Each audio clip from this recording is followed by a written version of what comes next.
Ladies and gentlemen, I present to you Crescent Party.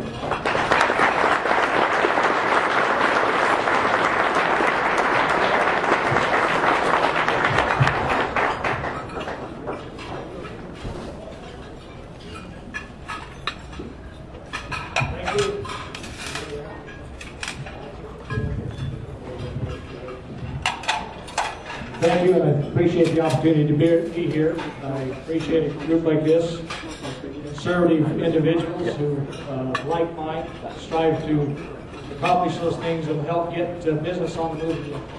That entrepreneurship comes with staying out of the way of the business guy and letting him do what he does best. By creating jobs. Like I said, I was an individual that's been fifth generation son of farmer ranchers out of the Virgin Valley area. One of the things that's not stated is my great-great-grandfather was one of the original settlers of the valley. So we've been around since the mid-1870s. So I appreciate the opportunity to be a Nevada resident. I love the state. I love the opportunities it's provided me. And I like to say that I'm not an individual that has this desire to do the things that I do. But I have this desire to do what I'm supposed to do. Represent citizens in government appropriately. As an individual being raised by a pretty stern father as a rancher, he used to tell me as a kid, young kid, said, son, do not come to me with a complaint or a problem unless you have an answer how to fix it. Because you sure as heck ain't gonna like the one that I got. And I think that's true. We have created somewhat of a government we dislike by continually going to government and asking them to solve our problems without having an answer how to fix it.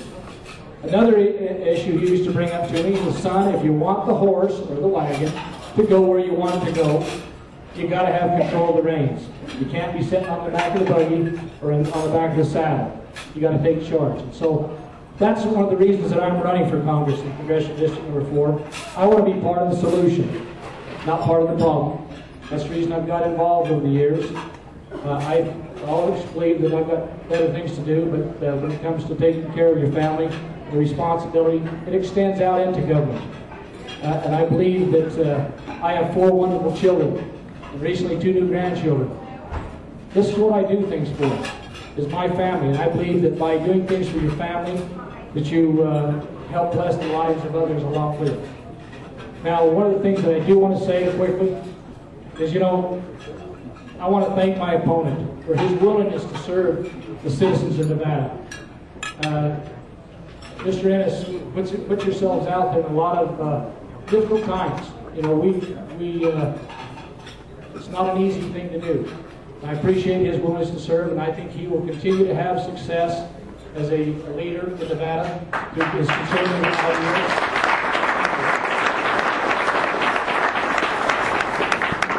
And he put up a good race. I appreciate him for it. I also want to thank all the other Republican candidates that run for office this year, regardless of whether they won or not. It takes a tremendous amount of time to run for office. You know, you leave your family, your children. It takes a lot of time to do things that you'd probably rather otherwise be doing. But it's important that we have people like that to continue to put that effort out there to try to change or better the direction of this state and the state of this country. During the primaries, we often have, even us as Republican candidates, have disagreements. We have spirited debates, but through that process, regardless of how you feel about one candidate or another, I can tell you without a doubt that we are better off debating amongst each other and have that spirited debate, because we're going to agree a lot more times than we are going to agree with our Democratic opponent. So we want that Republican in office. We need to come together at all times and all places. Now the primaries going forward, we need to support one another. We need to help anybody that's in our district pack their literature along with your own. Coordinate with your campaign managers and offices to make sure that they're working together, because there are other individuals within certain districts that need to help support. I think that's what we need to do, and that's a responsibility we need to take care of. I believe now is the time for Republicans to unite behind our nominees ensure that we defeat the Democrats. Thank you. All of our candidates need clear communication with voters, and there is differences between Congressman Horstman and myself. I think there are distinct differences, and that's what we're going to run on. You know, if you want more of big government, you want more government policies, more government-run programs, then Mr. Horstman is your man. But if you want a limited, efficient government that it tries to do as little as it can to make sure that it doesn't get in your way, that we make sure that we minimize those regulations and those issues that will make a strong economy again, then I believe I'm your guy. I do have a wealth of experience in business. I've worked in all sides of life. I have life's experiences. I've worked for somebody else. I've worked for government. I've been part of government. And I've had my own business. I believe that understanding all aspects of life make me the right candidate for this job to help stimulate this government to get out of the way and let business do what it does best. The issues that I'm going to run on against Mr. Horstman are those issues of big government, those issues that are continue to burden us in this recession. Some say it's the big recession or the large recession, but I think it's more of a depression than it is recession. You know, in my heyday, back in 2006, my partner and I employed close to 350 employees. By 2010, we employed less than 70. Now those people, not a one of them that I can think of deserve to be let go. But because of this recession, we had to let people go because we didn't have the work to keep them employed. That's the toughest thing you'll ever do in your life. Firing is easy. I can tell you that. When you get fired, you deserve it. In most cases, the people that are working there to get laid off, they didn't do anything wrong. They were let go because there's not enough work. We need to make sure that changes, that we get people back to work. And interesting enough, they talk about the economy is growing. It is a little bit. We're seeing a little bit of light, but it's not a strong light that we need. I still say that there's probably half of those employees out there that are on unemployment and other because we haven't got the work done. Some of them because of the choices that are provided by government. Some of you may believe that that unemployment is deserved continually. There are those that need it, those that deserve it, those that can't find anything else. But because of us extending those unemployment benefits, I have a problem with it. I've asked many employees, my partner and I, to come back to work. And if you don't tell them they're going to come back to work for a year or more, they just as soon stay on unemployment. Now there's something wrong with them. So there's issues like that out there. The government creates some of its own problems. We need to make sure that if somebody needs it and deserves it, they have it. One of the issues that I want to make sure that you understand about Crescent Hardy and who he is, and what I will definitely do as an individual in Congress, I will support a budget that is only balanced. It doesn't raise taxes. It utilizes the hard-earned taxpayers' dollars in a wise position. And reserves and protects the Medicaid, Medicare, Social Security for the people who deserve it and need those programs.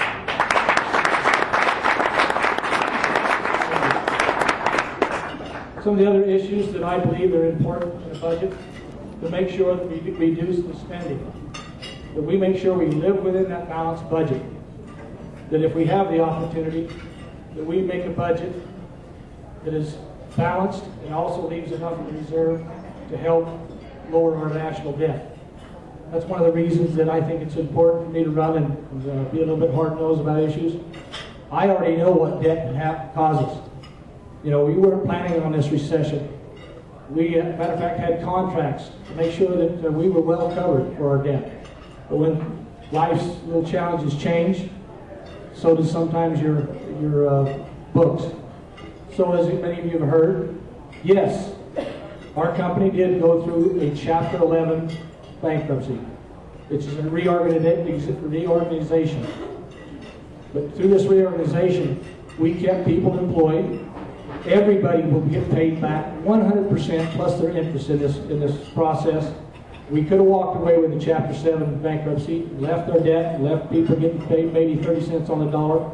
We believe we did the right, responsible thing and done it, and we kept people employed. That's what business people can do. Where government, I do not think, has any idea how to get themselves out of this debt. Washington has a spending problem. We need to make sure that we put people in there, in office, all over this country, that want to deal with the debt and deficit. If we don't, I think we're down a path that we cannot return from. I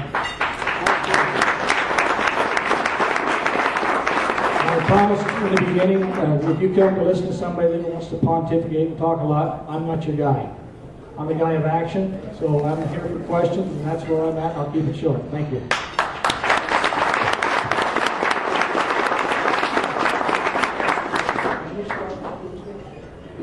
Okay.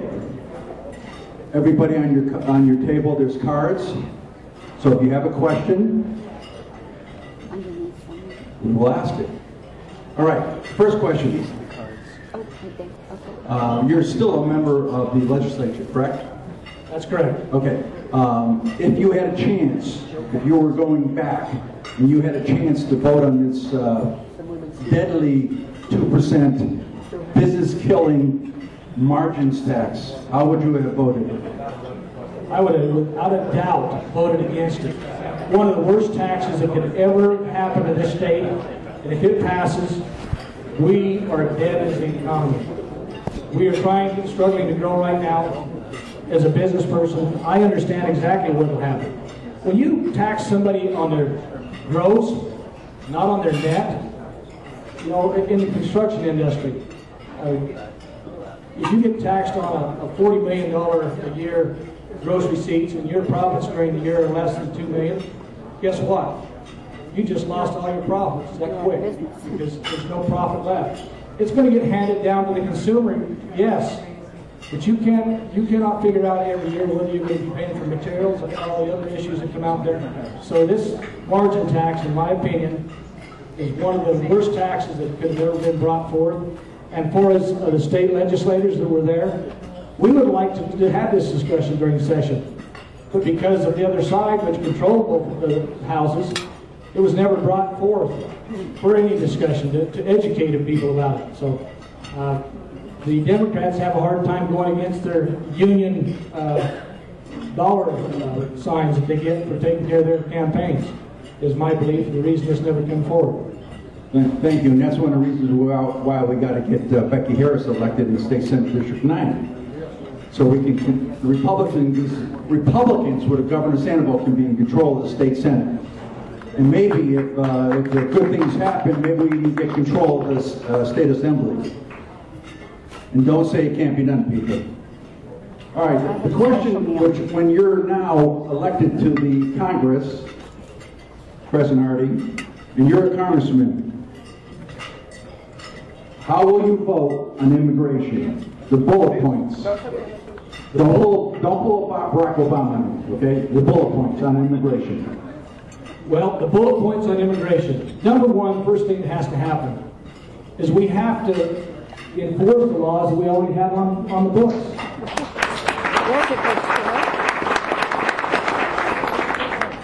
Number two, make sure that we secure our borders. Not just watch our borders, we can secure those borders to make sure that people are not just coming across the borders, they're coming through our ports, they're coming through all kinds of directions. No matter what law you come up with, comprehensive law you come up with, if we don't secure the borders, you're not going to repair the problem or fix the problem.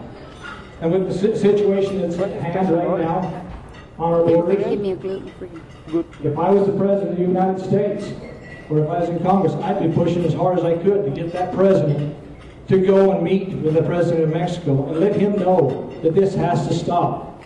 It should have stopped before it even got to their southern border. And how they're making it all the way across the country is ridiculous in my opinion. We have the wherewithal to help make sure that leadership in Mexico stops the issue. There's a number of ways to fix and make sure that we maintain some of those comprehensive reforms. I actually like the bill that was introduced by Congressman Heck, like what Amity's been trying to accomplish. I think those are good, small, step-by-step, comprehensive reform bills. Another issue that I firmly believe in is E-Verify. Needs to be upgraded. As a business, we used E-Verify. It works fairly well. It's not 100%, but it works fairly well. I also believe that businesses should make sure that they are hiring people that are here legally. There's many people that came here on visas. About 40% of the 11 million that they believe are here have come here on visas that decided to stay. I think we need to repair our visa program to make sure we have checks and balances electronically where we can track where people that are here legally to make sure that they're not staying here illegally. So those are some of the issues that I think need to be taken care of right away. And do it in a step-by-step basis, not one big, large omnibus bill like tried to go through the Senate here about a year ago. Okay. By the way, with the E-Verify, so if I didn't qualify for the E-Verify and I couldn't go to work, with Ralph Krauss here, could the children, would we as the United States still have to educate their children? Would we still have to educate their children if you know they're illegal?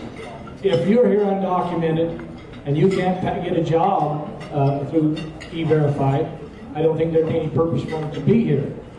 I think there's a legal process. We need to upgrade that system to give people the opportunity, the undocumented people, to get here legally.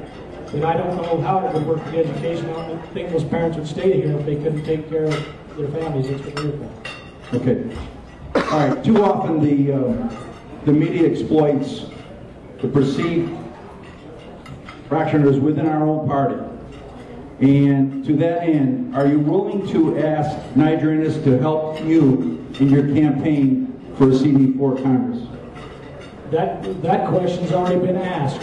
And Mr. Innis has said he will support me in any way he can. We are going to try to get him involved in as many directions as we can. In our fundraisers and our town halls or whatever. I think it's important that people understand we need to come together as a party. I think the past, that's what's destroyed us. We need to make sure we support the candidate, even whether we support him during the primary or not. 100% agree. I think everybody else in this room does too.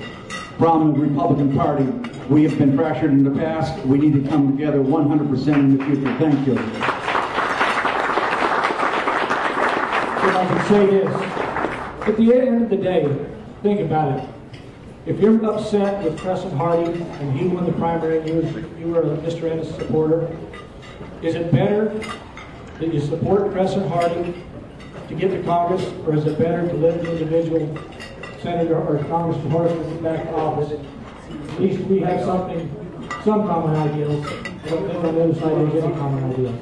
You're talking everybody in this room language, because when they say they didn't vote in 2012 because they didn't like Mitt Romney, my comment to them is, how's Barack Obama working out for you second term?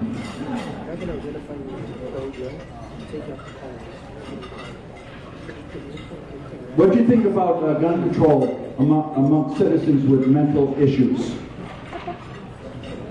I think we have mental health issues in the state.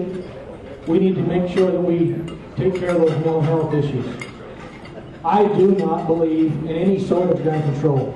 I think the Second Amendment is one of those things, when you read it, it doesn't give us any opportunity to do anything but. It says we have the right to bear arms without infringement. Without infringement. I think we need to take care of those mental health issues. My first session in the state assembly, I could see that we had challenges within the state. It takes an incident like during the last session to make us really wake up to those issues. But I believe that there's avenues that we need to make sure that mental health is taken care of. Okay, speaking of taking care of, one of the questions also is on the veterans issue. Of course, you know you're going to get a question on the VA. Can you expound upon that? what is your feeling as an elected congressman when you take office on oath on January 3rd or 4th of 2015? How do you feel the issues of the veteran services, what's being done, what's not being done, what would you push for, etc.? You know, it's pitiful this has gone on as long as it has. I am actually a private sector guy. I think that the private sector could do a whole lot better with the VA and a number of other government offices than the public sector.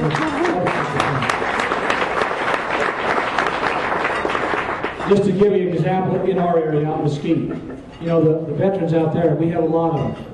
They have to travel into Las Vegas. They haven't complained about that, but it's a long ways to come if you're not feeling well or you need some issues handled. We now can have those people go to our local hospital. Why hasn't that been done all over the states for a long time?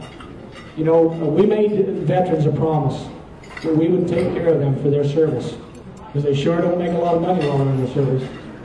I believe that those who have given their lives, or even taken the gamble of losing their lives in the service of this nation, deserve that promise to be taken care of at all times. Those of us that aren't totally upset with our government for not dealing with it, even 20 years ago, should be have complete disdain for what's going on today. Those issues need to be taken care of. Those veterans need to be taken care of. That's the promise we've made. And I think that there's some avenues through the private sector to have a better, more efficient VA. Thank you. I think everybody here will agree with you. Thank you so much. I mean, I think it's just disgusting, and I don't want to take up any time for people here, but it's just disgusting how we have not treated our veterans and how we have not taken care of them when a lot of them gave sacrifice to this country. Thank you so much.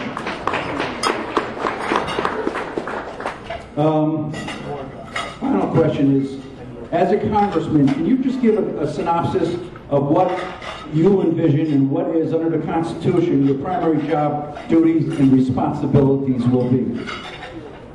As a congressional individual, I believe I'm a constitutional conservative. That's one of the things that I believe is important for everybody that's in office, that we make sure that we live within the bounds of the Constitution, that we make sure that those other two houses live within the bounds of the Constitution. And that's where our justice lies, is in the Constitution. That's where the success of this nation comes from. Our founding fathers had it right. We need to make sure that we have a limited government, that we have states' rights, that we are losing our sovereignty as a state all over this country. I've listened to speakers speak about a case where he believes that we've already been broken up into 7 different states already. We're not 50 states, we're 7 different regions because of our lack of sovereignty. There's issues that happen every day because of case law and us turning our head and being apathetic, that we've given that power away to the federal government, which they would never have that opportunity. Things like education. Local and state control is much better than federal control. Why have we turned that right over?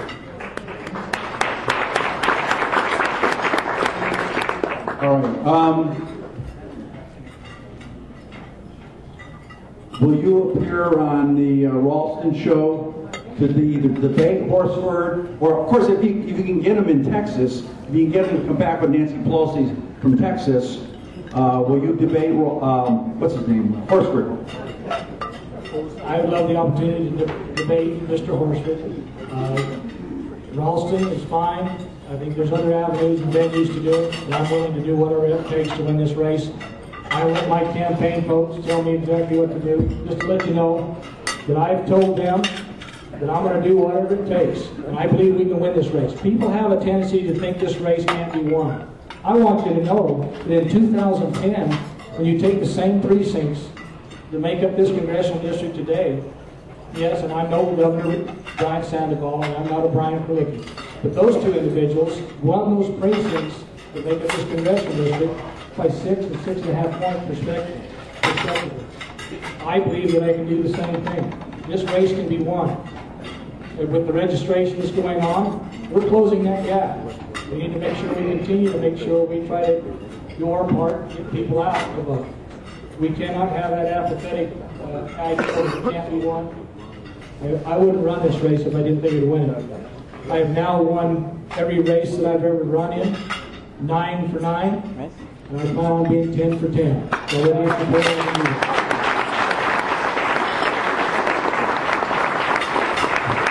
Maybe you can solicit Bo Derek to be the perfect 10 with you, you know? Come on, people. They're all too young to remember Bo Derek. Right, they're all too young.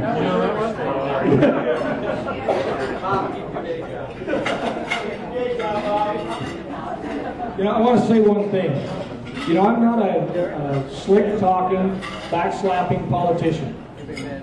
And I don't believe that's what we want in this country anymore. We've seen that. This is nothing I aspire to do. It's not a career move for me. I don't need a job. I've had a wonderful, successful opportunity in life to have a business and do what I do. But I believe you need people that know how to create jobs, to get this economy back moving. The only way we're going to get ourselves out of this mess is if we get the economy moving again. I truly believe in Reagan's three-legged stool. In order to have a good, solid foundation, Reagan said, we have to have a strong economy, we have to have strong families, and number one, we have to have a strong defense to make sure people will not infringe upon us or even think about Reagan had a right. Very good. And in your district, can you repeat what you said before? You said in 2010, Governor Sandoval and Lieutenant Governor Krolicki won in your district? That's correct. This new district was made up for Stephen Horsford. In 2010, Governor Sandoval and Brian Krolicki won them by 6 and 6.5 points. Just in these precincts that make up this district. Wow. Okay. That gives us great hope. All right. Now, when you're elected to Congress, because the plurality in the district for Republicans, and as we know, I mean, if Republicans don't go out and vote on November 4th, or from the middle of October to November 4th, they're never going to vote. When you're elected to Congress, and you're in there, and if they want to, how would you vote to sue or impeach Barack Obama? You know, I saved the best for last. That's all right, and I can't tell you how or where or why to go about it. I think the guy has violated our Constitution. I think he's violated his oath. I think we need to move forward, but it takes the majority of any caucus body to move forward.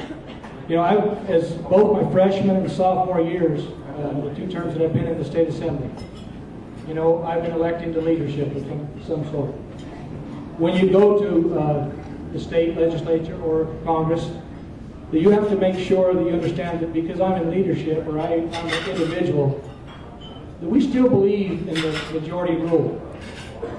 We can go out and hang out and talk and bet all we want on TV, unless we can get up the whole caucus together, the majority of the caucus together in one direction. That's what happens. So as leaders, you have to make sure you're following where your caucus is going. I've been asked about would I support Mr. Boehner. I got to tell you, I don't know Mr. Boehner. I look forward to that opportunity to sit down one-on-one, to discuss issues, to make sure what happens and where we're going with issues before I would make that determination. And I hope that's how things should be done. That happened to me my freshman year in the Assembly. You know, went up there and right after the election, we got together to discuss who was going to be the leader, minority leader. The opportunity arose. There was 2 individuals that wanted it. The individual that was probably the one that would end up being there was asked called for the question about to make the vote. And I made the comment during that. I said, you know, how do I make a vote for 2 people I don't know? I'll just lay out who it was Pete Gocochea and John Hambrick. And I just wanted to move forward with it. But this is the kind of person I am, and I believe it's the right way to be. I made the statement in that caucus meeting I says, how do I make that decision without knowing? I think we should have at least 20 minutes to an hour to interview and discuss with you to see if you fit the ideals that I believe in, so I can support the right individual. And the comment come back to me was, well, this is the way it's always been done. And I told him in little colorful words, I think I had a senator that was assembly at the time. I said, I don't give a damn how it's been done in the past. I want to see that it's done the right way now. This is the way I'd like it done. So that's what happened. We actually got off him. Thank you. Thank you. Thank you, Chris. I've got one more question, Bill. One more, Mr. President. One more. As a U.S. Congressman, how would you address repairing the real estate market, interest rates, foreclosures, residential and commercial? And good luck, the question says. You know, let me ask that question one simplistic way. Everybody wants to know what I am going to do as a congressman or as your assemblyman. The question when it comes back to it, I'm willing to do whatever it takes by you to make sure that I'm doing the right thing. So I need people in the real estate business or other industries to make sure they educate us of how to get things accomplished. When you elect me, don't sit on your laurels today and expect me to go back and do your job. Remember, this is we the people. When I get voted in, I'm a second-class citizen. I truly believe that. I am a second-class citizen. You are my boss. I need that instruction, I need that opportunity, and I will go fight for those issues that I truly believe in. Knowledge is king in everything. So how to do everything in there, it's a learning process, but I will do all I can to help you accomplish your endeavors. Thank you.